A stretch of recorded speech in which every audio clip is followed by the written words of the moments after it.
Nah, I don't want to get my invite pulled again because I hurt my No, feelings. all you gotta do, let me know like the night before. Let's get it. Just It let me don't be know. like that, bro. I work way the fuck over here, so it just so happens. Like if I skate out, you know what I mean, for some reason, oh, I bet maybe I can slide that way before I get too late. You feel me? Like it ain't a normal thing to wait. Like I'm nowhere by you now. You feel me? I'm way the fuck over here. So it literally just be like, oh, hey, today I had to bounce out and do some shit. I could get to you before 6:30. You feel me? Right. But yeah, I'm down. Like I think the people actually, you know, really enjoy the when we're in the same room together and we doing this. You know, I would also like to do a live. I would also like to do another live, like when we did the finale. I thought that was super cool. You know, get a nice little spot and do that. Yo, so I want to say what up to all the party people in the building. You might notice on the screen, Finally TV has a brand new sponsor. That is right, ladies and gentlemen. We are accepting sponsorships at Finally TV. We gotta pay the bills around here. You know what I mean? If I want to keep this thing going, I can't keep coming out of pocket year over year to get this done for y'all. So sponsorships are going to prove to be very vital to the Finally TV lifeline. And it's going to help this show grow. It's going to help Voice of the Valley grow. It's going to help the community grow. It's going to help all of us grow because I'll have more capital to put behind Finally TV. So I want to salute the very first sponsor of Finally TV, who is super excited to do so. That's Marino's Barbershop out there in Poughkeepsie, Route 9 in the Marshalls Plaza. They do everything out there. You want to get faded up, get fade. You know, if y'all like my hair, you got like my hair, my straight ass hair. He can work with you. You got Rusty in the spot, my boy. He's ill with the clippers and the fades and all that. But what I like about them, bro, is Marino himself. He's the dad. You know, typical quintessential Italian dude, you know what I mean? Looks the part exactly what you would think an older gentleman, you know, in his, you know, 70s looks like, cutting hair, exactly that. And he gets it going with the Italian in there. So like sometimes I feel like I'm in Brooklyn or something, in Bed-Stuy, something like, you know, but his spots are that cool. But they pull out the straight razors and all that over there. So whatever you need done, if you're in the area in Poughkeepsie, you're looking for somebody who could actually style your hair if you need it, or just give you that edge up or that fade, hit up Marino's Barbershop, man. They in the building over there. It's 7 days a week. So whatever works with your schedule, they do appointments and walk-ins. You see their number on the screen. So if you're in Poughkeepsie, Wappingers area, Hyde Park, all that stuff, hit up Marino's Barbershop. They the ones. Gabe. Ask question. Yes. All right. I want to be Captain Obvious here because maybe it ain't obvious. So I'm an African American male. And it's not too many non-African Americans that can cut African American hair. Nor would I even let them try because I know what the energy is. And that's not funny. That's not racial. It's a different style of cutting. I 100% understand. I walked into a spot one time, bro, because I was in fucking South Korea, right? Yeah. So I ain't too many black neighborhoods in South Korea. And I walked into the first barbershop that had English writing on the door. And I said, do you cut? Like, you know what I mean? And made the face. And they hit me with, in perfect English, we cut, but we don't cut. And I said, got it. Copy. Understood. Make the fuck up out of here. Yeah. So does Marino's cut African American hair? Is there a black barber on staff? That would be your boy Rusty, comedian extraordinaire. Mike Rustenberg is in the building and nasty with the clippers. So yes, indeed. That's why I'm saying, you know, kids get in there. They get in there for a discount at $15. You got Rusty in there holding it down for all your fade needs. He's nice with the clippers. And then you got Sal and company in there with these are old school bars. Like Sal likes to use scissors and stuff, you know, so my hair gets scissored up and all that, you know, so they official. We got to talk about this for a second, though, because every day, look, every show now, Arroyo comes in and comments on what I'm wearing on my hat. Yo, Arroyo, once again, these is not custom. These is name brand pieces, bro. So once again, this is another Billionaire Boys Club production. You feel me? So it's not a custom piece. You know what I mean? It's BBC, Billionaire Boys Club. You know what I mean? Regular fit put together. You know what I'm saying? Yo. You already know here. I don't do too much repeating with the I'm doing. You feel me? Nah, he doesn't. And you know what is so funny about this show and just holds true to what we do out here is I basically wear the same ish every week. So there you go. You always gonna find me in a Finally TV shirt. or what we talking about shirt. I need another one, by the way, bro. I need another custom one because somewhere when I moved, I think somebody took it and wore it like to bed one night and she just kept it and shit and it was weird. Yeah. Do you want a V-neck again or a crew? Nah, no V-neck, bro. I was looking weird outside. Yeah. Yo, comments. Angie. But yo, in the comments, V-neck tees, like like Calvin Klein or just like a regular like sport tee. I'm black. We don't wear those. What's that? Talk to me. Is Angie talking right now? Oh, hello. Yes, Angie reporting for duty. Oh, okay. What's good, Brodies? Jay Arroyo. What up, Jay Arroyo in the building? Thank you for tuning in, sir. Angie's gone again. Where you at, Ange? Is she talking to herself? And I said, you can have, Jay Arroyo says, you can have straight ass hair, Bobby. Is still your uncle. Blackout got the custom embroidered coyote join. I see you. I'm joking, fam. Bill Skills, good evening, fellas. No, what up, Bill Skills in the building? This episode is not brought to you by Hennessy. It could be, but they ain't cut the fucking check, so right. But salute to Marino's Barbershop, because this show is brought to you by Marino's. Yo, Bill Skills, we got a show to do on Saturday. Blackout. What you doing on Saturday, man? You trying to pop out there? What kind of show is it? What we doing? That's the comedy show that I'm hosting with either Rodriguez. Yo, King, didn't we have this talk? Didn't I ask for free tickets and you said nah? And then Angie gave me the business and said, support people. That's the problem now. Wasn't that Angie who did that to me? Yeah. That was. Support people. All right. I might pop out. Where's it located? That's the Holiday Inn on Route 9, just past the Poughkeepsie Galleria on the right-hand side there. You got I'm going to be there. Hell yeah. 7 p.m. and 9:30 p.m. Either Rodriguez. She's been on Netflix, HBO. She Last Comic Standing, all that good stuff. So very funny young lady coming our way. And this will be her only appearance in Poughkeepsie, New York. Unless we absolutely pack the building out and she has a great time and has to come back for a second trip. But this will be her only trip. So I want to catch this one. We got DJ Bill Skills on the 1 and 2s. You got a comedian named Charles Walden and another comedian named Dante Carter. And then your boy, yours truly, in the building. Both shows, hosting. Who that?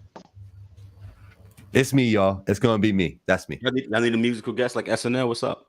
Nah, there's no musical guests. No, Bill Skills be in the building. Blackout be in attendance. You guys want to, throw an instrumental on.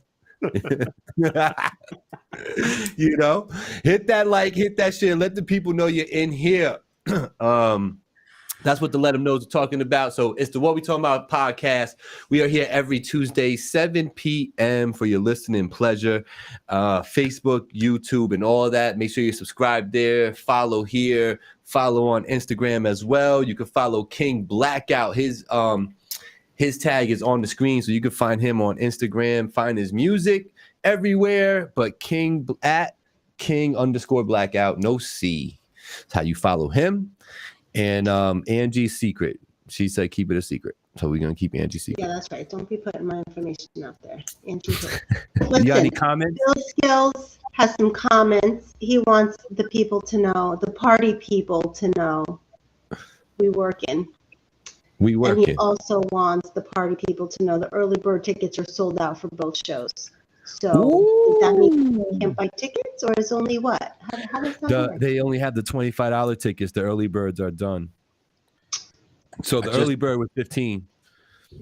So what's the difference? 25 and 15 price difference. If you got the tickets early enough, you got them cheaper. If you waited, they're going to be more. So that's only general admission. Right. What's up, Black? Nothing. I was gonna share, but I'm gonna wait. I'm gonna wait till the people hop in. We got like, share, comment, subscribe, get the people. Yeah. Let me do that too. I'm over here bullshitting like it's okay. So can we talk about the very accomplished Kanye West and how this man also happened to win the Christian album of the year, bro? Like, we're not gonna talk about the world. We're gonna start with Kanye. Yeah, no, we got stuff to talk about, but we got segments though. So let's go through the segment. We got crazy world. We're gonna have some things to discuss today. So let's get this stuff out the way right quick. Matter of fact, with that said, let's do a little tuned in Tuesday, man. Little tuned in Tuesday. We talked about the comedy show. Yo, I wanted to ask you. I keep wanting to ask you 2 weeks in a row. I've been wanting to ask you. Have you peeped the show with Snoop Dogg, like the Dumbest Criminals show? Just in passing, bro. I ain't like paid attention to it. Yeah. I was sitting there on the couch one day with nothing to watch and kind of just put it on to have something in the background. It was pretty entertaining, I gotta say. So you get a chance, check out Snoop Dogg in that show. It's like I say, it's amazing how people do shit as if nobody's watching, man. It's insane, man. People are a little crazy. They had another versus, man. I want to talk about versus real quick. They had the Onyx Cypress Hill. They did it on pay-per-view. The numbers were weak. I think you can watch it now online, like doing like watch videos and stuff like that, but it wasn't available to watch live. I'm kind of agreeing that I think that there was a time and place for verses, and I don't think we passed it. You know what's funny? Remember this conversation a year ago, and I was talking to people, oh no, it's lame for this. And I said, nah, this ain't what you think. This shit is about to die. It's gonna run out of steam. Now look, is there a few interesting matchups on the table? Yes. Fair? There's a few. Yes. But they're not doing this. The people who left, not doing verses. And them wanting to monetize. So Triller paid bread basically for a brand, a logo. Nothing else, because they, you know what I mean, they still got to pay the artist as a concert essentially. They still gotta make you watch, and people got this for freezies on Instagram Live, and motherfuckers is not gonna go basically listening to a concert, watching a concert with people that's washed up. I'm not trying to say that disrespectfully, and charge for it. Like no one is doing that in 2022. That ain't how we consume music no more. And I'm damn sure not listening to the 40-year-old music on a concert I got to go pay for to sit in my living room on my phone and watch. You know what I mean? It's not even in person. This is weird.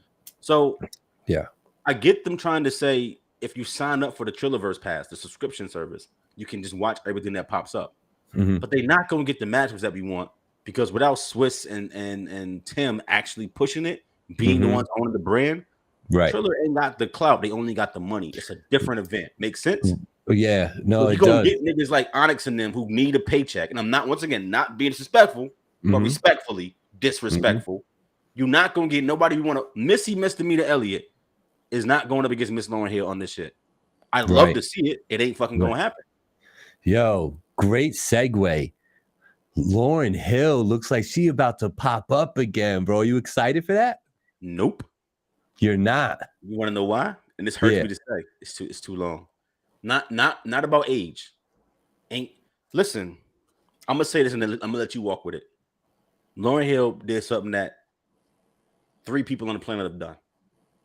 Put out an album. I mean, in our culture, put out an album that went diamond, and actually surpassed diamond. It sold 25 million records. One single album, one by itself. She put out an all-time classic, not just a hip-hop classic, not just an R&B, an all-time classic album in music history. One, her debut. One, I know she was on other shit, but no, her shit. One album. And then wait 25 years to do anything else. 27 years, whatever it's been now. There's nothing she can do now, even if it was sonically better, that can compare with what she already did. So no matter what she comes out with, and she talked about this a little bit about the burden of trying to match what the fuck she put out. Can be done. I think it's not gonna sully her because people want to hear her because she's talented, but it ain't gonna matter because all you're gonna hear is that it ain't Zion, it ain't that thing, it ain't doo-wop. Like you just that shit that she did stands on its own, and when that's what you got to follow, it ain't gonna work. It's like whoever the fuck came after Michael Jordan and Phil Jackson was always going to lose. No matter who the fuck they got on the team. It didn't matter. Right. You can't compete with that shit. Right. They're not winning 6 out of 7. Yeah. 6 out of 6. No, they won 6 out of 7 seasons. 6 out of 6 with Jordan. Yeah. And then Houston won 2 in the middle when Jordan was gone. Yeah. Yo, man.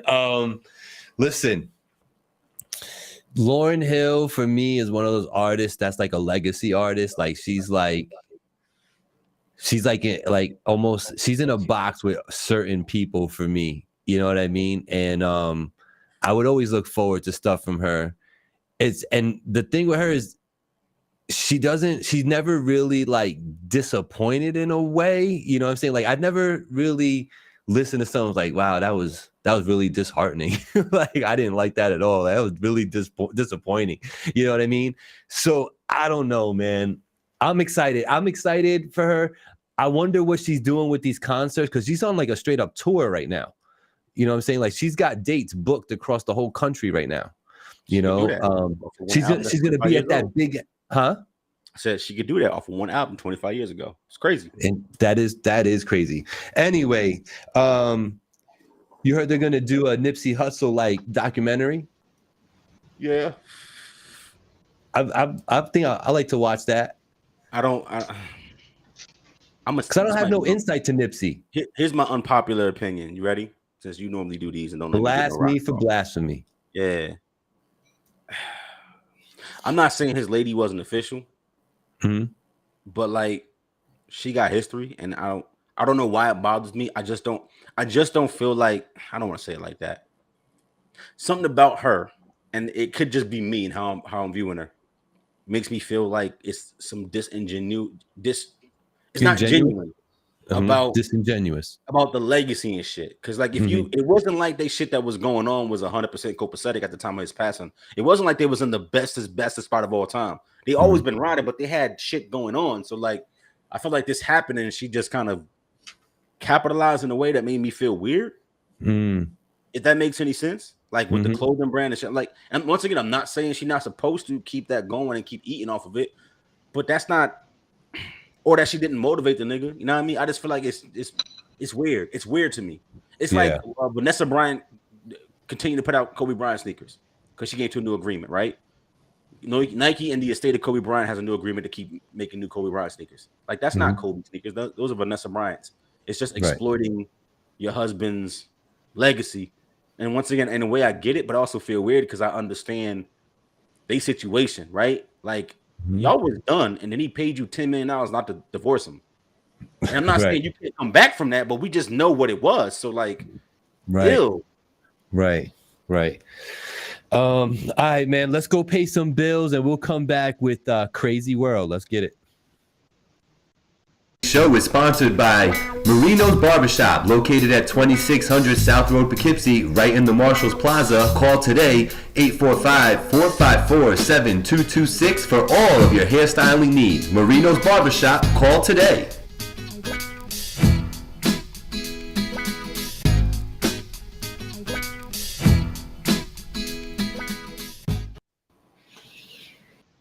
Show is sponsored. Whoa, hey. I'm gonna need you to re-record your promo. Don't listen. That clipping shit you doing? You like that? No, I don't like the clipping shit. That shit sounds horrible. You heard me? I gotta I can adjust things. But anyway, Marino's Barbershop. Shout out to them out there in Poughkeepsie in the Marshalls Plaza. So man, that brings us to Crazy World, bro. Can I just interject and get my comments through before you guys move on into this Crazy World? Because that might have more comments. Let's go. Commentator extraordinaire wants everybody to know, like, comment, and share below. Yes.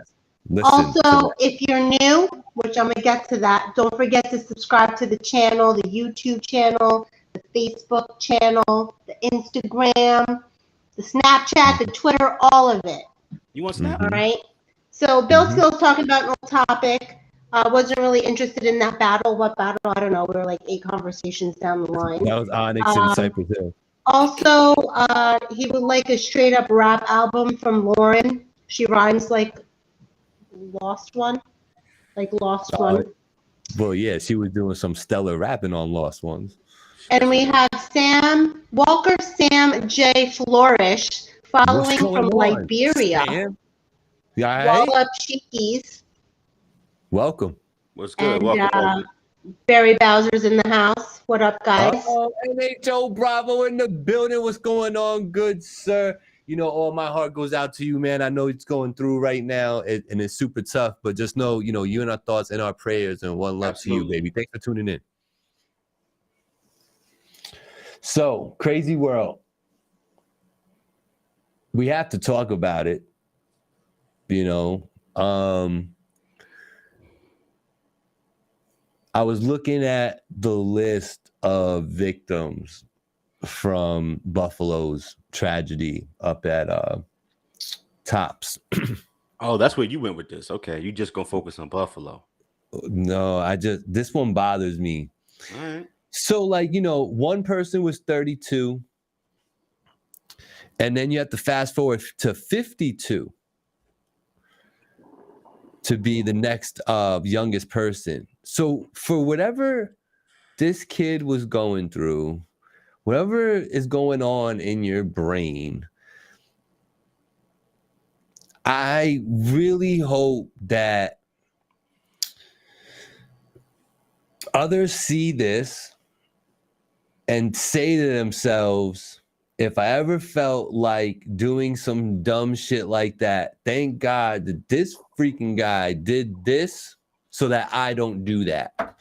Because I can't make any actual sense of it.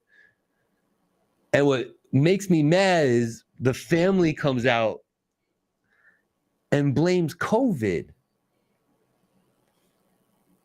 They blame COVID. They tried to say, yo, he was going through it. It was because we kept him in the house all that time. You know, he was going crazy, and this is what happened. Cool. I think that you, like, the level of racism, I mean, you can't even, look, I always say do better, and I sometimes I get lost for words on stuff like this, but because this one like really is so on the nose and so like blatant, it's like egregious. It's, you know, why is it all old people? On top of that, top of everything else, why a supermarket? He explains all this. It's all explained. He wrote it all down. Yeah, you could make me read it 100 times. It still won't make sense. Okay, but I mean, he does explain it. You're asking why, and this is one of the reasons. One of the rare times when we actually have a reason. He gave his reason. It don't have to make sense to us, but he has a reason. That's fair. Not. I just hope. I hope that at the very least, this shows others not to do shit like this. This is crazy. This one is crazy. Crazy. The fact that he's alive is crazy. There's so many like you could look at it in so many different little sections, and every section of it to me is mind-boggling. Like I really have a tough time with this one. What are your thoughts, man? I can only imagine.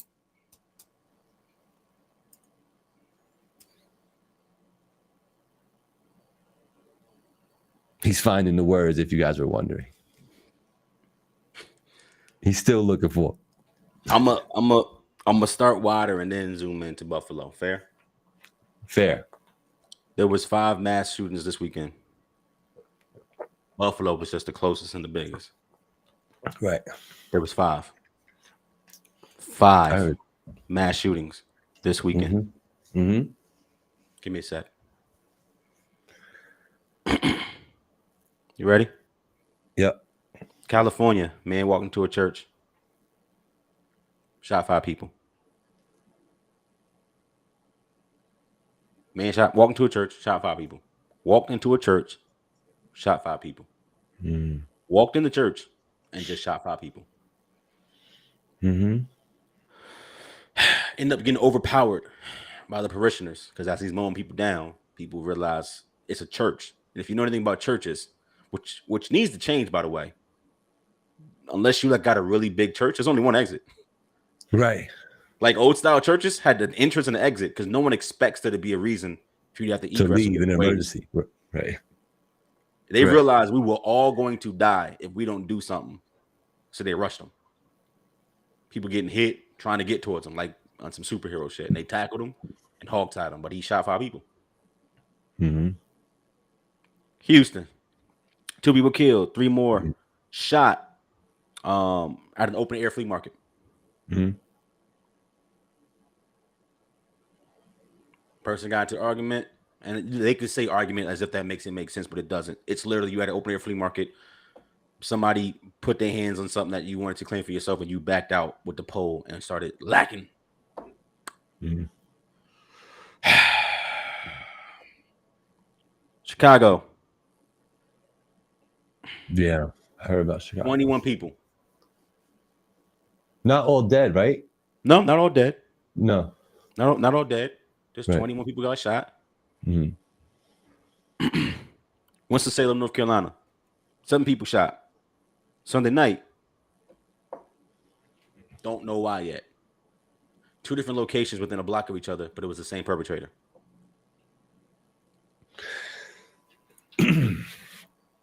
What's happening from your point of view? And then we got Buffalo, and we obviously know what happened there. Right. Let me take a step back. I'm with you. We talking, right? Talking my shit. Cool.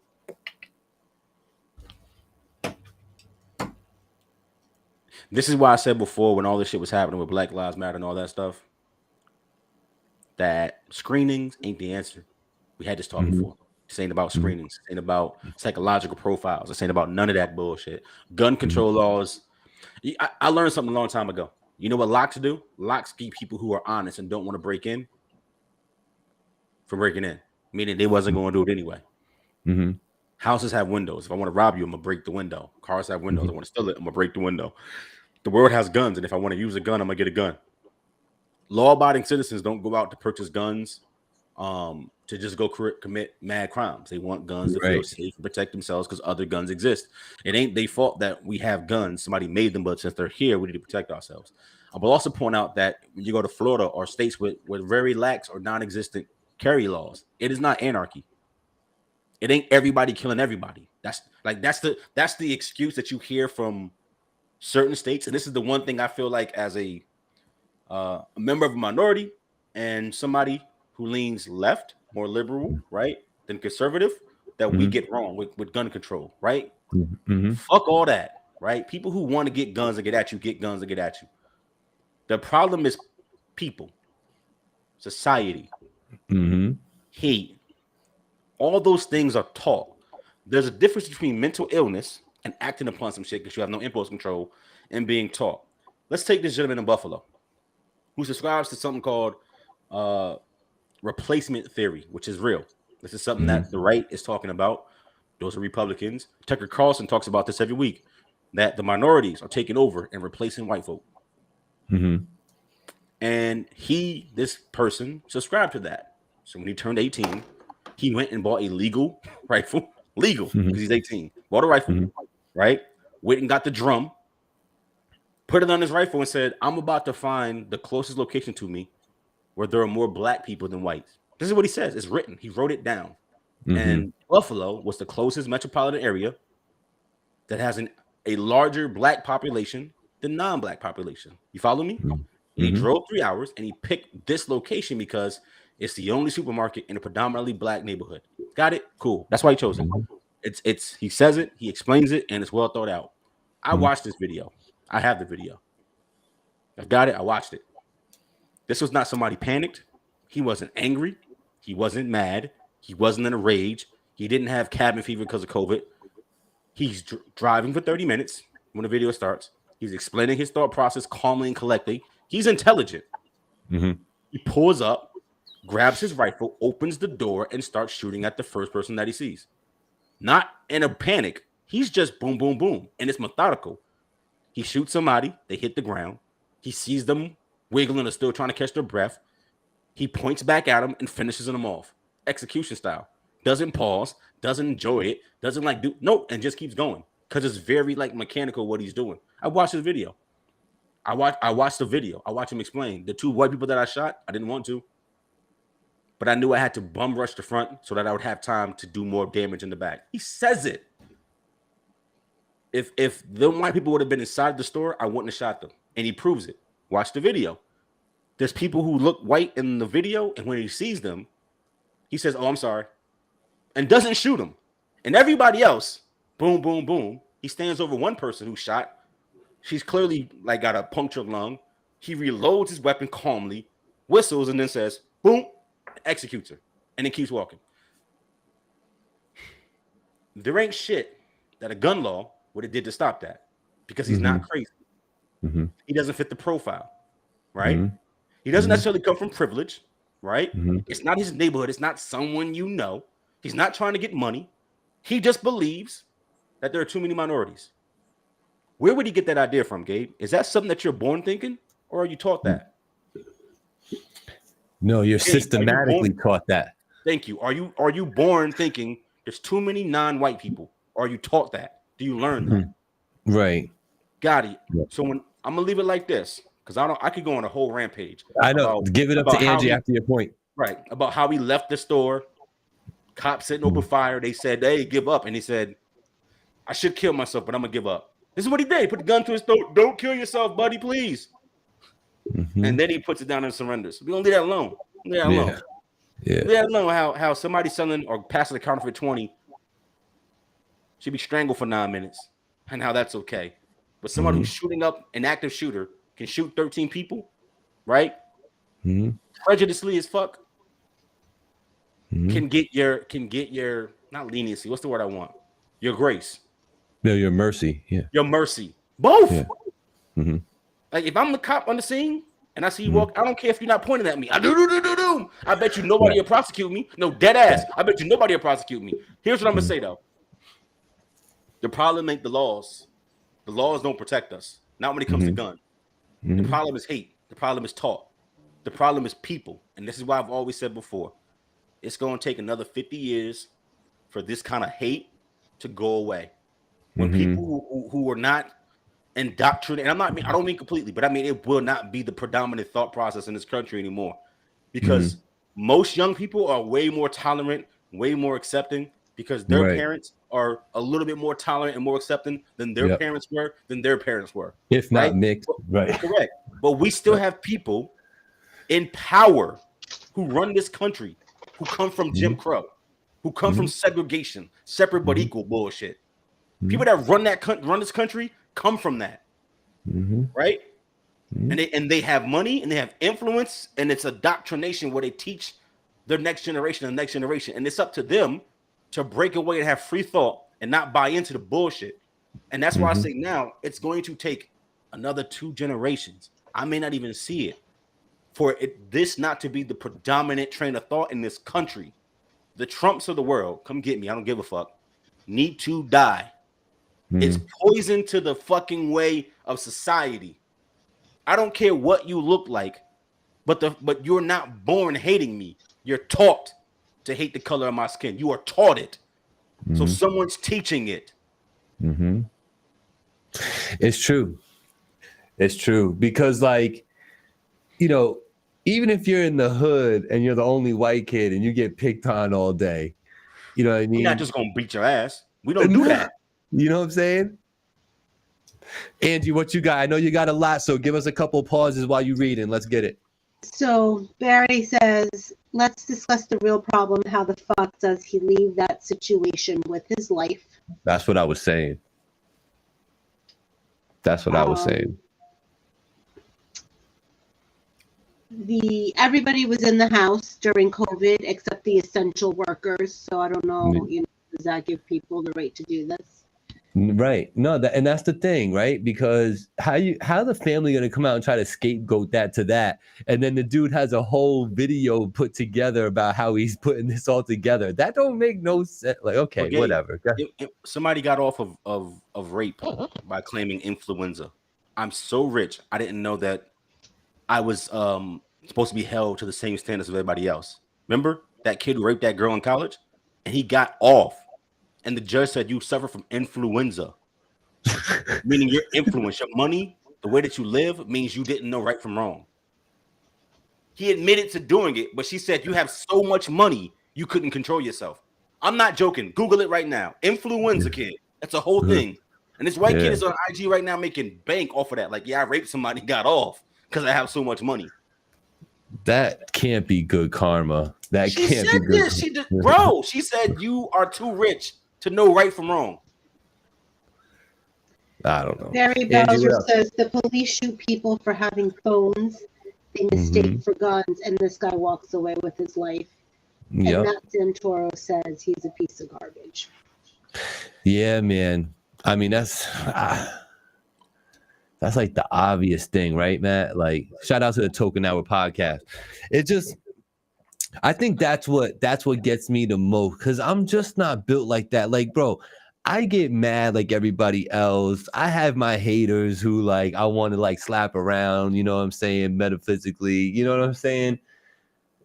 Bro, I just don't have that type of hate in my body to execute and follow through with that type of plan. You know what I'm saying? Like, I'm not built like that. It's not easy to take a life. It's not easy to take a life. It ain't. No, it's not natural. It ain't normal. It feels weird, even when you in justified situations, like protecting yourself, or in war. That shit ain't normal. It's not normal, and you don't. Right. Even the most gung ho, like I want to kill all the bad, Taliban people in the world. Go back to the bunk at night and be like, "Yo, this is fucked up." It's not normal. No, it's I think that's it though. I think when you said that, when you talk about the hate, that like kind of maybe that wrapped it up for me, and that's what it is. That's why I just don't understand it so much, because of all that hate. I don't know how you could generate that much hate towards a whole like race of people, not even like color of people, because there's like many different races within that. And then to kill them, and then to actually go kill people who didn't do nothing wrong to you, to just you look brown. Yeah, you're brown. You're brown enough, so you can die. Yeah. No remorse. Yeah. Just I'm gonna find some brown people and kill them. Nobody sees what I'm saying. No, bro, he drove to find brown people. Yeah, so I know. Kill them. You know, and I don't want people to jump on us and say, "Oh, they're not being sensitive to mental health issues." I get it. He's not mental. Yeah, he's in his right mind. You know, like he believes something that we don't believe. That doesn't make him crazy. Y'all do get the difference, right? He's not actually crazy. He has no mental deficit. He's intelligent as fuck. He's intelligent. He's not on the spectrum. He just wants to kill black people. No, I get that. Yo, let's take a word from the sponsor right quick. We'll be right back. Today's show is sponsored by Marino's Barbershop, located at 2600 South Road, Poughkeepsie, right in the Marshalls Plaza. Call today, 845-454-7226 for all of your hairstyling needs. Marino's Barbershop, call today.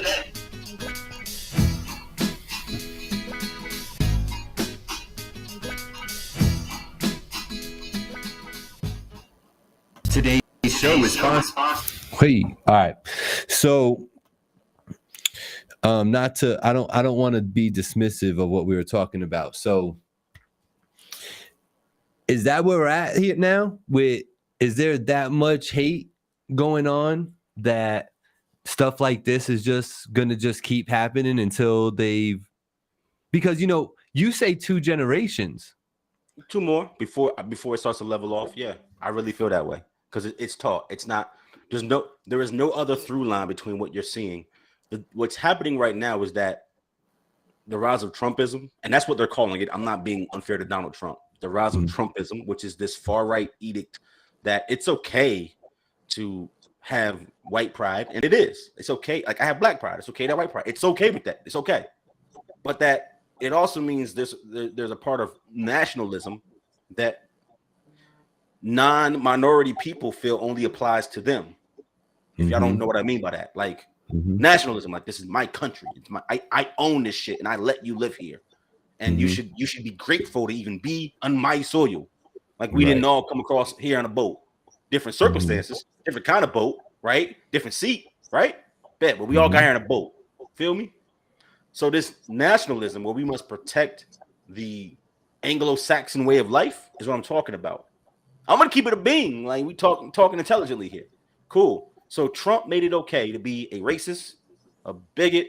He made it okay to say what you want, act in your thoughts, tweet what you want, be that. He made it okay because politics, instead of checking the things that he was saying, was like, you know what? I'm gonna support this dude because he popular right now. Think about what I'm saying, because politics can check that. Because I don't believe that every 60-year-old white person is racist. No. I don't believe that at all. I don't believe it, bro. I don't want to go too deep. I'm just saying that he made it okay, and when no one said, "Hey, bro, them fucked up views you got is not okay," it emboldened everybody else. And I just think you're seeing a wider spread action on thoughts that people have been having for a long time. Does that make sense? But the thoughts were taught. It's just now okay to just act on them more out in the open and to get acceptance about them. You know what I'm saying? I do, but my thing, I'm being a little dark when I say you're saying 2 generations, and I'm thinking it might be longer than that.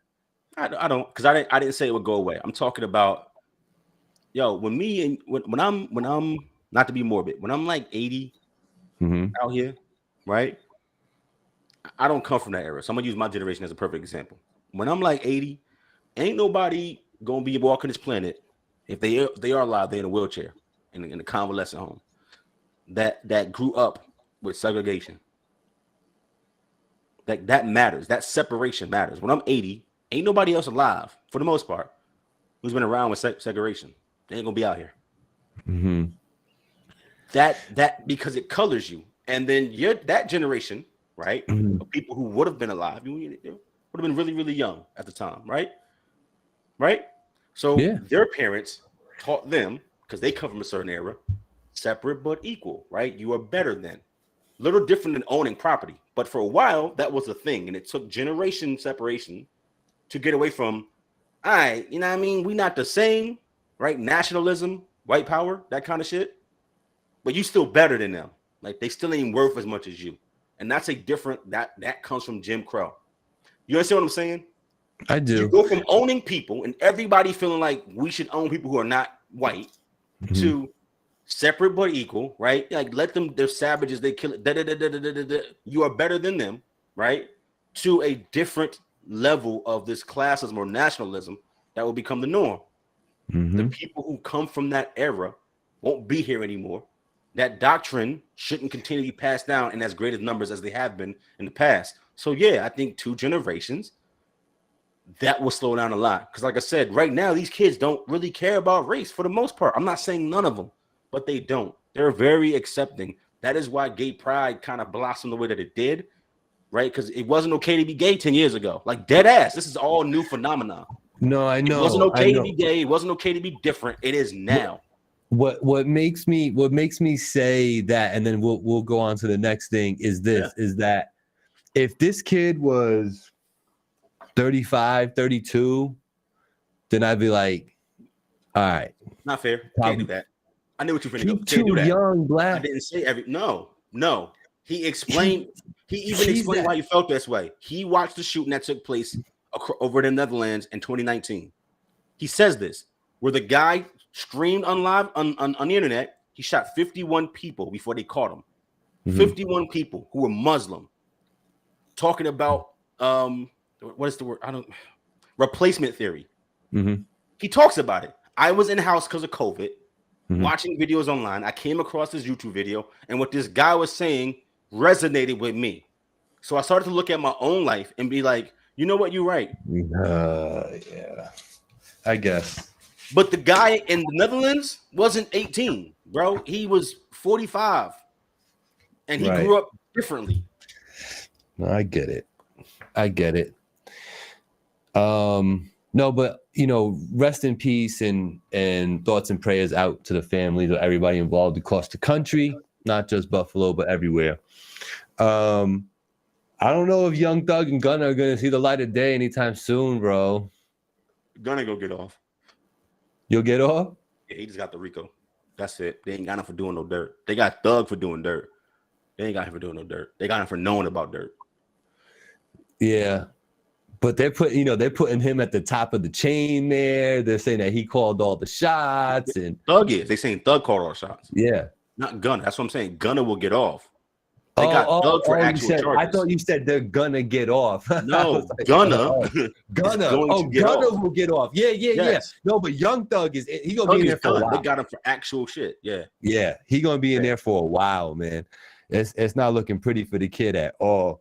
What you think about that, bro? What you think about that, bro? Do you think there's a not systemic? Do you think there's a concerted effort to find out if Black musicians are parts of criminal enterprises more so than any other kind of person? Do you feel like they target Black rappers on purpose and just because they was following them since 2012 apparently, according to all these court documents? They've been a decade, bro. I said 4 years. I was off. Yeah, a decade. So like, are they as soon as you and this is when he first started bubbling? Do you feel like they look for you a Black artist? Let me go see what you doing. Because that's my angle. Like this shit is why you was doing that in 2012. On the level of like FBI, CIA, DEA type of stuff, I think that if you are in that game prior to being an artist and you are more than just like the small plug handing out QPs to people, you know what I'm saying? Like you're the next one up, grabbing the kilos and pounds and shit like that. They already know you. And I just think that, if said person ends up getting into the music business, all they're doing is just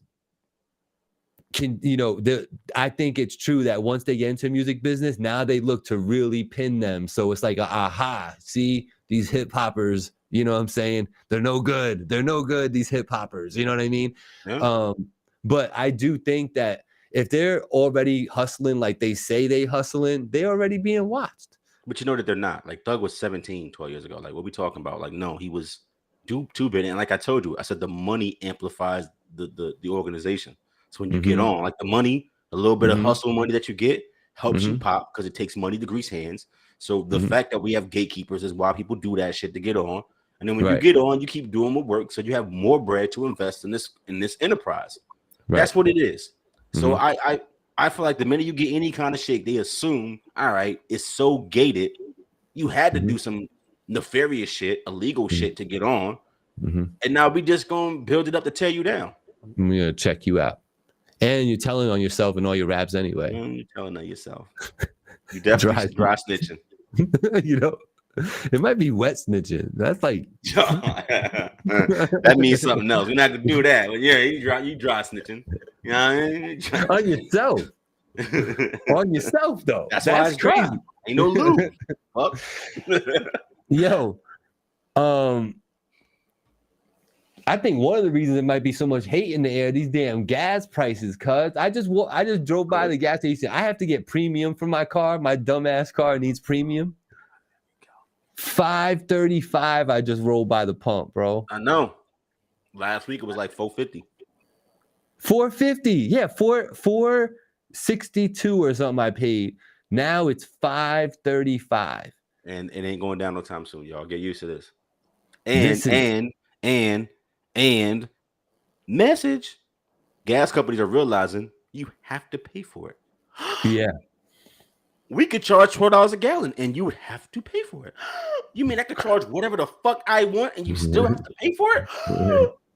This is good business. That's why they're trying to pass a law right now to stop this. Yeah. Which is the antithesis of a free market. Y'all don't hear me though. The entire country is built off of pay whatever the market will bear. Gasoline is a necessary fucking evil. Why are they just not realizing I could charge $80 a gallon and y'all dummies still got to buy it? Should gas cost $5.50 a barrel? Right? I mean, $5.50 a gallon right now? No. You know why? Because we have oil reserves, which we haven't even unlocked, which means we don't have a shortage. Because whenever there's a shortage of gas in the country, by law, we release the fucking reserves to keep the stock here and keep prices in check. We haven't done that. So this is just gas companies saying, people know about Ukraine. People know we don't fucking import gas from Ukraine. Anyway, people know about Ukraine. Let's charge more money. Yeah, that's all it is, man. And politicians are talking about it in the open, and no one's doing fuck all. We can charge more because of Ukraine, so let's do it. And we got to just take it. And guess what? That's a free market. Yo, I know that sometimes this audience doesn't want to hear us talk about this stuff, but talking about shit. You know, can we just say, like, why do gas stations always get away with price gouging? Because they can't. Free market. That's crazy. You know, can't change it just for one segment, though. That's my thing. I'm saying I hate it, but what you can't do is say every other business can do this, but gasoline can't do it. Yeah, but what they're doing is not. They'll have a fill of their gas. Yeah, and they got it at X amount. Yeah, and they're selling it to you at $1, say, right? Then tomorrow, the same reserve of gas they didn't get a new delivery. They're upping it to $2 now. Because they're not supposed to be able to do that, but they get away with it every day. Why can't they? Why can't they? Why can't they? There's no law to regulate gas prices, so why can't they? There's no law that says no. So it's a free market. There is no law that regulates gas prices. What controls gas prices is competition between the companies and the price of a barrel of oil. So what gas companies do is it's a free market. So they think that competition will keep prices in check, right? If McDonald's sell a burger for $2 and you sell it for $50, you're going to sell more $2 burgers than the $50 burgers. You both can win with that model. Someone's going to be willing to pay $50 for a burger, some for $2. When it comes to gas prices, right? Nobody cares about better fucking gas. I just want my car to go forward. So you don't have that disparity. No, that's why. You don't have that disparity. So if you at $2.49, I'm going to be at $2.45 if I can, and I'm going to get that business. Yeah. But because of Ukraine, everybody's like, it's up, then it's stuck, then it's up, then it's stuck. So they don't have to compete because they have Ukraine. Because if here's the thing, one company said, oh, our gas is $3 no matter what, everyone will be going to Exxon right now. But Exxon, there's no company that's saying, let's not be greedy. Let's just get the business. There's not the T-Mobile did this. Hold up. Let's remember this. T-Mobile did this before they became T-Mobile. T-Mobile was the small startup, right? Remember this? AT&T. Remember Bell South, fucking Verizon, Sprint, right? I'm sorry. Bell South became Sprint. T-Mobile was a really, really small fish. When contracts was the law, all those companies were eating our lunch. And T-Mobile was the company that said, no more contracts. You could just come to us and we'll buy out your contract. And when they started gaining market share like a motherfucker, all the other companies said, holy shit, they're eating our lunch. We have to change. And every time they would change, T-Mobile would do something different. Free fucking iPhone. T-Mobile was the first company to give you a free phone, a free iPhone, a free phone that you wanted. I'm sorry, a free iPhone. T-Mobile did that. Other companies, holy shit, we got to do. T-Mobile said no data caps. We don't have a data plan. It's just all unlimited. Remember, we used to pay for minutes, my nigga. This was dumb. Minutes and data usage. Stupid as fuck. Stupid. T-Mobile said, nope. That is how T-Mobile became T-Mobile. That is how they surpassed Sprint when Sprint was a big dog and they gobbled up fucking Sprint. T-Mobile did this. So smart companies know this. I can eat your lunch by not making as much profit as you, but drawing all the customers to come fucking me. Because there's no more growth for cell phones in America. We all got one. But T-Mobile said, I'm going to beat you on price and make people leave you. And I'm gonna make it easy for them to leave you by paying out the contracts. So they would lose up front to get you as a customer on the back end, and it fucking worked. So if Exxon was smart, right? The prices are $5.50 a gallon. Exxon should say $3.50 a gallon nationwide. And we all fucking flock there. They own the market, and other companies will come down. But there's no company not willing to be greedy right now and gouge their population. And they don't have to because it's not regulated. There it is. Lesson of the day. Angie, what you got in the comments before we go to a commercial break? Not much. So the party people don't want to see me keep my job here. Matt Santoro says, echo like a mofo. Chris Rodriguez says, fellas, what's good? What up? Chris Rodriguez. BROUIGHT. Is that Ice the God? It's Ice the God. It's Ice. Yeah, that's Ice, man. And he says, God in the building, what's good, Kings?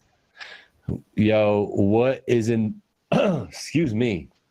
What's good, Ice the God? What's good, Chris Rodriguez? Matt Santoro, thank you for being here. Barry Bowser in the building. We got Rapping Frizzy in the building for our 3 the Hard Way. We're gonna take you to a quick commercial. We'll be right back. By Marino's Barbershop, located at 2600 South Road, Poughkeepsie, right in the Marshalls Plaza. Call today, 845-454-7226 for all of your hairstyling needs. Marino's Barbershop, call today.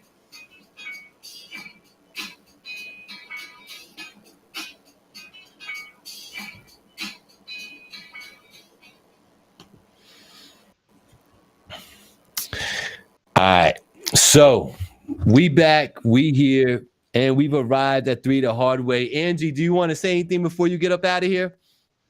Rocky Alexandros does. He wants to say better late than ever. What it do? What it do? Yo, shout out to Rock's Kitchen. Made a serious donation to the channel as well. So I wanted to salute that brother when he got on here. But we really do. With my cut. What's that? With my cut. Yeah. What? Wow. If anybody wants to donate, how do they do that, Gabe? You could do Cash App, $ Finally TV, or Venmo at Finally TV. All the same. You know the branding's right out here. But to answer your question, Black, all donations, sponsorships are all going towards the betterment of this channel. There's really not too much to spare as far as profit, but as far as, you know, keeping us going and paying for the bro, you ain't gotta explain all this shit on, bro. Cut it the hell out. No. I was joking. You ain't got to explain all this shit. No. That's what the sponsorships are doing. And these donations are really helping this thing go. So like, I wanted to salute Rocky. I want to salute Marino's Barbershop. You know what I mean? So salute you guys in Rock's Kitchen out there. We have, Angie, we will see you. I love you to death. And thank you for your contribution to the show today. Thanks for having me, fellas. Of course. Be well. Ange. What? Peaches, though. I got some peaches though. Where you at? Got some? I do. I got some peaches in the door. I think the peaches were calling you. That's why you were thinking about coming through. There's a pack of peaches for you, and there's a pack of peaches for Gabe. See that? Hold up. You want the peaches too now? Yeah. Oh yeah. I've been on them. Like, I can't be buying peaches for another man and not get Gabe some. You know what I mean? I'm just trying to keep easy. All right, I appreciate it. I respect it. You're right. My bad. Goodbye. My bad. Peace. Yo, let's bring in my boy Rapping Frizzy. Yo, what's going on, good sir? Bro, what's happening? It's about time I got on here, man. Absolutely, man. Absolutely. Where are you at? The Jack in the Box drive-through? Where you at? Nah, I work at a school, man. I'm evening shift, so I had to make do. There you go. Well, it looks like you got I'm good sitting in good lighting. yeah, sitting in the middle school library right now. There you go. Rapping Frizzy, man. We're gonna sit down for a Voice of the Valley before long, you and I. That's already in the work. So, you know, salute to you for that. My audience might not be aware of, you know, who you are. Some of the rappers I think do, but not everybody. So just introduce yourself, tell them where you're from and what you do. I'm Rapping Frizzy. I'm from, 845 in general, everywhere. I've lived Newburgh, Poughkeepsie, and then Modena. Then I moved out to New Mexico. I'm from everywhere, dude. But, you know, like, I just try to dip into anything I can. You know, I do the 845 ciphers a lot. You know, I'll play everything here and there. I do a lot of, I got a lot of features with like Judah Phenom and everything. We work together a lot, you know. Oh, yeah. I don't know. I just been in the area a long time doing everything. A little bit of this, a little bit of that. Got you. My man Chris, if you turn your phone sideways, maybe to fill up the whole screen. You want to try that? With it. There you go. There we go. All right. There you go. Thank you, Chris, for that. Chris is out here co-producing from afar. I appreciate you, brother. Rec Boys in the studio with the Rec Boys every Wednesday, 7 p.m. Facebook, Instagram, YouTube. Rapping Frizzy, man. I want to play this joint. You came on the show today because you're working on a project, and the project is Sessions with Frizzy, right? Or something like that. Yep. Yeah, it's just a small little like EP, like 4 or 5 songs. I got Judah's actually shooting a little video for each one. This one's the next one to come out. I just put out my last album recently, and it's doing fairly well. So I want to try to just get the next thing out fast. So this is the first release. Nothing else from this song has ever been heard by anybody yet. This is the debut. I like it. We appreciate that, bro. You like that, Black? When we get the debuts on here? Yeah, we go. I'm always about that. You know what I'm saying? So absolutely. In a sentence or two, rapping Frizzy, quick introduction for the song before I play it. I would say that this song is mainly just about what I've been doing. You know, everybody helps out, but mostly when I'm doing my thing, I'm doing it by myself. And this song's just about flying solo and making it in music as best as you can, just doing what you do by yourself. And it's the main verse is, when I walk the ropes, I just want to be alone. Got you. All right, let's get into it.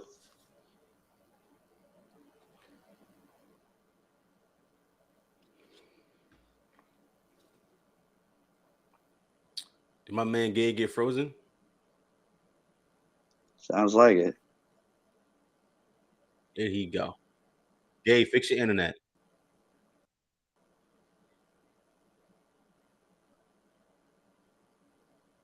Give me a sec.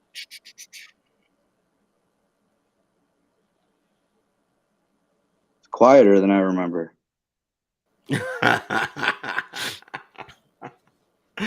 Oh man, he got the control, so I can't do nothing. Yeah. Just imagine you're hearing something fire. I like that. I like what you said there, bro. Just cut out and just come back in. I can't with this guy. Hold on, let me troubleshoot on air.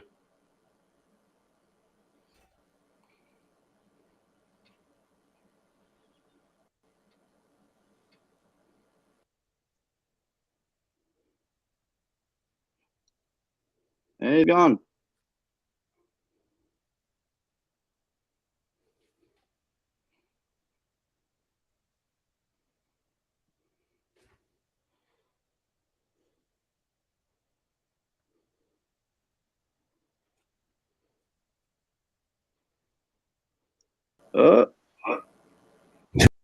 Go. Okay, we back. There he is. See, I didn't go too far. Bro, pay your bill, dog. Nah, I'm just gonna load up this video. I was in the middle of uploading the video and something went awry there. So let me just get this back on. All right. So I'm sure you told them what it is. This is the song Drone off the little EP project, Sessions with Frizzy. Here we go.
When I walk the ropes, I just wanna be alone. Spend a holiday in Rio, on my way, I toss my phone.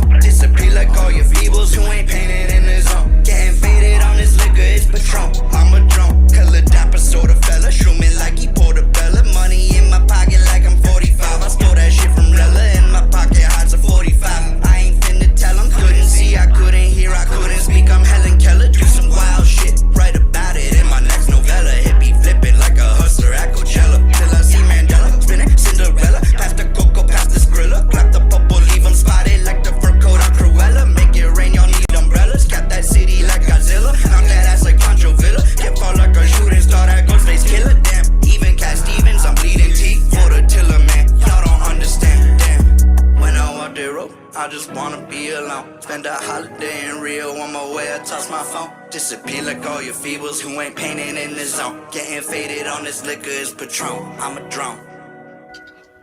Yeah. All right, Yeah, so yeah. there it was. You know what's crazy is that Chris Rodriguez has such an ear for music, and I gotta tell Chris this up front. We should have said this in the beginning. This joint that he sent me, he literally sent it to me, and he was like, "Yo, it's not mixed great yet, but yo, check this out." So Chris Rodriguez is picking up on the fact that he felt like the mix is a little off. But Rap and Frizzy, tell me a little bit about the song and the particular mix I have. Is that not the final mix, or are we doing something else with that? Well, it depends. It really depends on the guy who's actually running the studio. Because see, what I was doing at the time of recording this was shopping around, going studio to studio. This was recorded out in Beacon, and kind of had it in with the guy. You know, like, we didn't see eye to eye on some things, so now we're trying to square some stuff away so we can get on a good term, so we can get a better final mix of it. If I have to release it as is, then I'm willing to. However, right now we're kind of in the middle of a negotiation over it. Gotcha. Okay, so that makes sense. There's a couple little things that I'd like to clean up, but honestly, like, I'm not willing to butt heads too hard over it. Copy. Black, thoughts? You're muted, brother. Yeah, my bad. Because I muted myself because I realized on like some people that when you got your mic on and there's a video playing, you get massive echo. The echo, like yeah. So I muted mine after a minute too. Somebody was doing that. But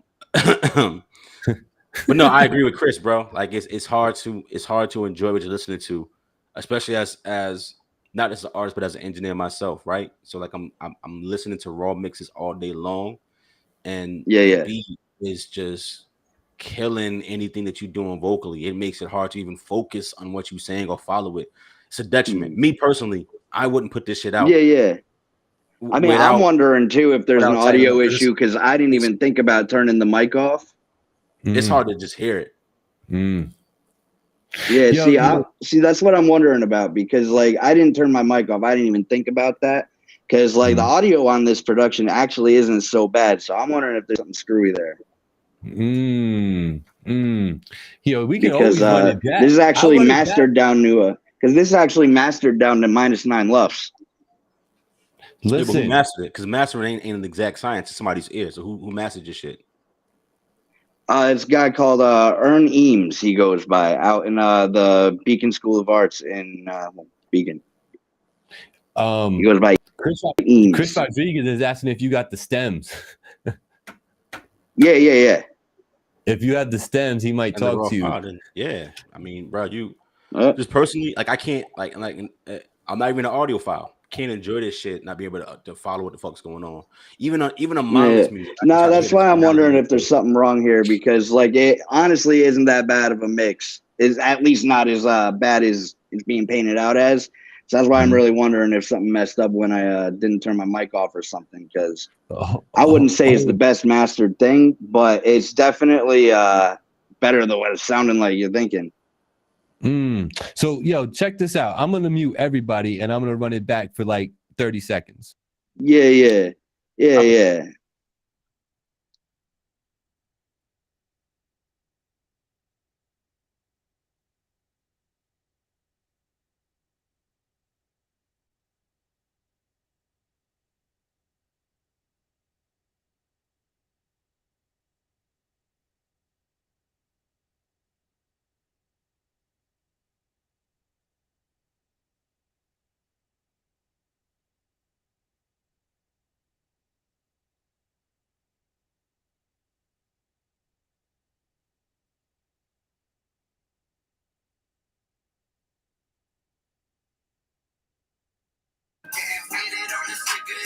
Hello. All right. So y'all couldn't hear that, right? Nah. You couldn't hear anything? Nah. I'm over here rocking out in my room. I'm over here rocking out and doing like, yeah. You muted all the audio inputs. Yeah. You muted all audio. Oh, maybe. No. Hold up. Tell me if you hear this. Do you hear that? Only through your microphone, bro. Meaning no, we don't you're hear. only hearing that through the microphone. But this should be playing through though. I don't have this muted. Anyway, talk to me a little bit about this Rapping Frizzy. Tell me about this EP and what you're expecting it to do for you. Well, it's hold on. It's weird. Okay.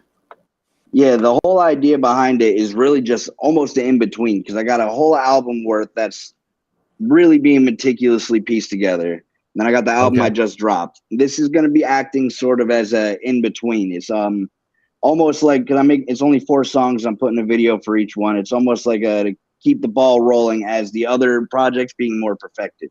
These are almost like throwaway. Okay. So they're finding a place on the in-between. Okay. How long you been rapping for? I mean, rapping and actually trying at it, I'd say since I was like 15. So I'm going to say, yeah, I'm 29 now. It's been a while, but like actually getting any traction, the first thing I actually got a boost on was a song called Famous Rich, which got up to like 250,000 fucking like overnight. It was just some wild shit like Spring of Luck. Well, you know, I just got on a trend that lucked out, but that's when I started taking things a little more seriously. And like now my last track, Lemon, we shot a video for that. That's on like 27,000 on YouTube. You know, it's like right now we're just focusing on numbers, trying to get the numbers up, like trying to keep them up more so. Got you. I haven't been like the most familiar with your work. I definitely have seen you on the Central Sun ciphers. I thought one of the verses I heard, I was like, okay, I see where you're going with that, you know. So you seem like you come from like a veteran standpoint with all this stuff.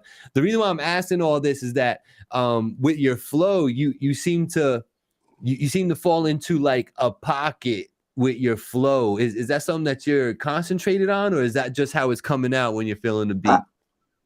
I'd say that's just kind of how it comes out, because you know it's like one song I'll just be nothing but straight melody in the same rhythm the whole time.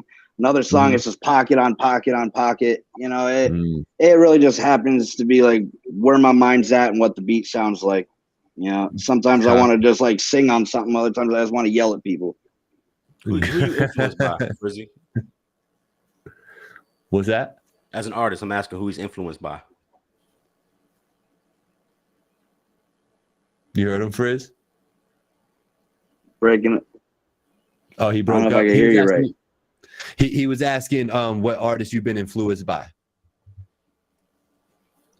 Oh, all right. Starting out, I mean, Wu-Tang was what first got me into rap, and it wasn't even like the traditional way. I was listening to System of a Down when I was like 10 years old, and they did a cover of Shame with RZA on it. That was the first time like I heard rap and was like, oh shit, that can blend here. And then the artist Bus Driver is what really got me into it. He put out the track Imaginary Places, and I heard how fast he could fucking do it, and like how his words are comprehensible but barely. And I couldn't believe how like anybody could articulate some kind of like string of rhymes like that. So I kept wanting to be like that, which is ironic because I don't really speed rap at all anymore. But that was what originally drew me in. And you know, Busta Rhymes naturally came next, and I heard all that speed, and like I don't know, it just blossomed from there. I would say System of a Down originally brought me in just from their work with RZA. Got you. That's a pretty cool segue into the artistry. You know what I mean? I like that. Black, do you have another question for this young man? Nah, for me, like I said, look, bro, it's 3 the hallway, right? So like I'm more like I know for you, Gabe, you take it and you like look at the artist as a whole, and I'm kind of more like I'm taking that in too, but I want to get into the track, I want to get into the music and talk about what we're hearing and apply some pressure to the artistry, right? Like how this sound, why we do this, why is this song something that you want to put out there to the masses, right? So for me, as in this context, I need you to spin the block, and I need you to pull up next time and say, "Yo, Black, here's a track I believe in." Because like I'm so straightforward about what I'm saying. Hear me out. Bring me a track and you tell me this is the one, right? This is my joint. Don't give me no shit when you say this is no way, it's a Lucy or any other kind of reason why this can't be that shit that speaks for you. Because I want to hear what you think is a representation of the kind of artist you are. Bring that so that I could talk about that. I don't want to hear some shit and you tell me that don't accurately represent the artist that I am. Because then what am I supposed to do with that, right? Oh, no. Any song of mine will represent me accurately, I'd say. I'm not trying to bash on my own song. The fact that they were throwaway raps is more so because of where they were recorded and who they were with. I don't like releasing a project where things are recorded at different areas or from different producers. So these 4 songs that I have, I only use those terms because everything else I have is recorded somewhere different with someone different on different producer. So like I didn't want to lump these 4 into those and have a album that sounds completely different with just these 4 songs. Like I don't want the quality to be different from one to the next, you know? So these 4 were just because they were recorded at this one place and I don't have anything else from them. So they're going to stand alone as their own thing. I'm not trying to bash the songs on their own. I don't want them to not represent me. That's why they're on a Frizzy Sessions as opposed to a larger project. Because I just don't want the quality difference to affect the other songs that I have. Got you. Chris Rodriguez out here saying about the stems. He said you could send it to another engineer and then compare the two. Also, he wanted to know. Oh, absolutely. He wants to know, did the engineer tell you he mixed it or he tried to tell you that he mastered it? Oh, no, they're mixed and mastered. I actually have 3 separate masters, one in -14, one in -12, and one is -9. I believe this one was the -9. Like they are all mixed and mastered. Either something went wrong because I didn't play my mic, or I must have sent the wrong track version. I'm not sure because the version I have is well mixed. I'm not going to sit here and say it's the best, most well mixed song in the world, but I will say compared to what the judgment is, something doesn't sound right because it actually is very well done. My issue with the person in general was more so surrounding money as opposed to anything else. He was kind of more of a con artist, but he was a con artist who was good at what he was doing. Got you, copy. So Chris is saying that you sound interesting and he would definitely want to hear more. So that's definitely a compliment coming from Mr. Catch Wreck himself. So, and he also wants every artist to remember that first impression is everything. Never shortchange your work. And then we got Steffi Ann replying to Chris, rapping Frizzy. His whole album is on YouTube channel by the same name. There you go. So if Chris Rodriguez wants to check you out, he can check out your YouTube rapping Frizzy, and a lot of your discography is there. That's pretty cool. I like that. Before I let you go, you had mentioned that this EP is going to have a video for every song. And if Black knows anything about me and how I feel about releasing music, I always say in this day and age, you know, visuals are important. What's your take on visuals? Obviously that you're putting some sort of priority on it because you're going to have 4 of them, but what's the take? What's the mindset there? You just really just said it. You know, I believe the same thing where you need to have some kind of visual, some kind of production with it, because people, unless they're putting their headphones in and walking around at work or something, nobody wants to sit here and stare at just a screen playing music. You know, it's like when you have something more captivating with it, people are more likely to absorb it or come back to it because, hey, they might not have caught the song right away, but they caught that video and wanted to go back to that. And then all of a sudden the song is in their head. You know, it's like there's lots of things to it, but ultimately it all comes down to when you have a video with something, it's instantly better in my opinion. Yeah. So, you know, I try to make sure everything I put out that I'm excited about has something visually effective to it. And shout out Judah Phenom. I met the brother this past weekend. We've been friends on Facebook for a while, but we actually met up in Kingston. And cool dude, man. He's definitely a cool dude. Judah's definitely Yeah, he does a lot of my he does most of my videos. We have a few tracks together too. We just put out one with Mr. Motherfucking Esquire out of Brooklyn. And I mean, we got totaled above 9,000 for that one, and then we got 25,000 on Spotify for it, which was a surprise. But you know, it's like that song's blowing up pretty well, and we're trying to push that. It's called Company Style. He has a Dougie Fresh quality to his voice. I like how you, yeah, that's a good analogy. Yeah, right. Yeah, like I never he thought was about it. Yeah, I was like, wow, man, he's got that little bit in him. Super dope. Hey, Black, any last thing you want to say to Rapping Frizzy before we let him go?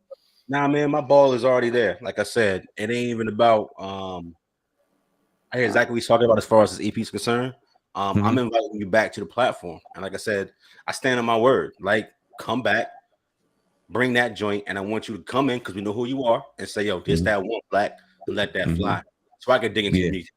That's what I do here. You feel me? Like Gabe is the interviewee. I'm gonna talk about that music shit. So come back, bring some shit that you want to on, and let's talk about it, get into it, and let me embrace Rapping Frizzy, the artist. Because like he said, the only part that I know about you also is from John ciphers, right? I've known John 15 fucking years. So when he plays out those ciphers, I told him what is what, right? But I never heard a Frizzy track until today. This is my first impression, right? And for me, I can't even take it nowhere because it doesn't sound good to my ear. I can't make out what you're saying, and I'm not the type of dude to critique somebody on beat alone, right? Because you didn't make the beat, correct?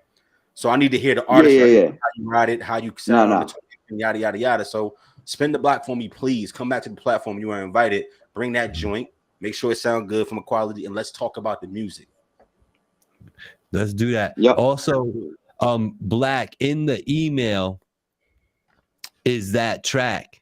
So if you wanted to go listen to it straight from there, from the MP3, rather than the converted MP4, you might get a better feel for it, you know, if you care to do so on your own time. You know what I mean? I feel you. It probably sounds decent through headphones, right? Because you know I'm sitting at my workbench, so I have studio monitors on. So it's not bass heavy, it's not muffled. These are engineering monitors. So when the mix is clean, I hear a clean mix. This mix is muddy. So I want to hear what it sounds like, just like a clean mix. Just want to hear him sounding clean on vocals. I mean, clean vocals. That's what I'm saying. Go listen to the MP3 in the same setup and tell me later if it sounds better. That's all I'm saying. I'm gonna tell you that it's nah. I hear what you at, but it's not. It's a nah. It's the same fucking bit rate. So nah, we're not doing that. I'm telling you, bring back a better product. We can talk about it, but I do this for a living, bro. Right? That shit don't sound good. It's mixed in headphones. You can tell the difference. That's why Chris heard it through a restream, right? It's not a good mix. It may sound good in headphones. If he mixed it in headphones, shame on him. A good engineer uses fucking monitors and levels everything out and turns on that fucking bass and gives you a clean mix and then turns the levels back up. The only thing I noticed about the mix, and this is just my personal opinion, Frizzy, I just felt like your vocals were under the beat. That's what we just said, Gabe. Cut it out, that's bro. All it was. To me, that's all it was. It wasn't like anything was clipping or anything like that. I just felt like said he was clipping, but the beat was overpowering his voice. I'm with that. Frizzy, man, I'm so happy that we finally connected, even if it's like this. Yeah. We will be connected some more. You got to come through for your Voice of the Valley interview. You know what I mean? So we're going to tell the whole world your story and really let them get to know you and all that good stuff. So, but thank you for joining us today, brother. And we'll see you soon. Oh, yeah, man. See you back for 3 the Hard Way and back for Voice of the Valley. So be well. All right, you too. Hey, take it easy. Peace. You too, bro. Later. Mr. Blackout. Yeah, man, that was weird because like when I was playing it the second time, it was rocking in my shit. And then I went to go listen to it on my phone and I couldn't hear it either. That's why I went back to you. And then I saw your message pop up. I was like, nobody's hearing this because it's playing loud as hell in here, you know? But yeah, that dude's pretty cool, man. I'm glad to make his acquaintance. It's been a long time overdue. We've been trying to get together for a minute. So we'll be back at it next Tuesday, 7 p.m. You already know. It's the What We Talking About podcast, live on Facebook and YouTube. You could catch us on either platform, but definitely hit that like and hit that share. Right before we get up out of here, we're going to play this commercial, and then we're going to say our goodbyes, and we done for this week, good people. Boom. Maybe this time it won't freeze us. Here we go. Today's show is sponsored by Marino's Barbershop, located at 2600 South Road, Poughkeepsie, right in the Marshalls Plaza. 845-454-7226 for all of your hairstyling needs. Marino's Barbershop. Call today.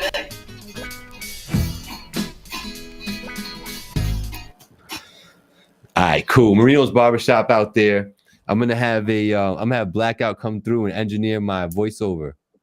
Bruh, I just want you to mute the mic when you play the commercial, my G. You keep killing us with the echo. I'm gonna kill you with the echo. Look. Appreciate Rapper Freezy joining us today. Mhm. I said what I said. I want to hear a song that I can critique. I can't critique some shit I can't take in. And I feel like that's not a criticism of the artist. That's just trash engineering. It is what it is. So bring Zach something that we can get into from a musical standpoint. I'm happy to have that conversation and see what it's hitting for. And I think anybody else would be like, yeah, that's dope. I get that, right? That's what I want to do. I want to hear the music, get into it. So bring it back, Frizz. If you still tune in, bring back something that you want to stand on, and let's go there. Let's talk about the song. Absolutely. I don't want the conversation to be about the mix, is what I'm saying. I want to talk about your music, bro. I agree. All right, Black man, always a pleasure to chop it up with you. As this thing grows and gets bigger and bigger, I think I want a person to help me out here, like audio wise, like just so I don't have to worry about that part of it, have like an engineer in here actually doing the show with me. So maybe we'll get there. Now that we got some sponsors in the building, we could actually pay somebody to come through and do that. This is the best you've ever sounded. You're welcome. I did that for you. Yeah, so be there, work with us. Tune in next Tuesday, 7 p.m. What we talking about. Make sure you're catching all our brethren out there. You got Too Humble, you got to In the Studio with the Rec Boys, you got the Token Hour podcast. Make sure you're tapping in with all those good brothers and sisters, and let's do this damn thing. So for Black and for Hazel and for Angie, who was out here killing it today. Angie had an easy job today. I felt like, because we had to get on the soapbox a little bit today, so she didn't get a chance to work like she usually be working. So I feel like she got half a day. So she owes us. She used a little PTO. We're gonna have to charge her some PTO for today. That's crazy. She gonna kill you. Yo, but I'm gonna say peace to the party people. I love y'all. I love you for tuning in. Salute to you. For me, for everybody. We out. Peace, y'all.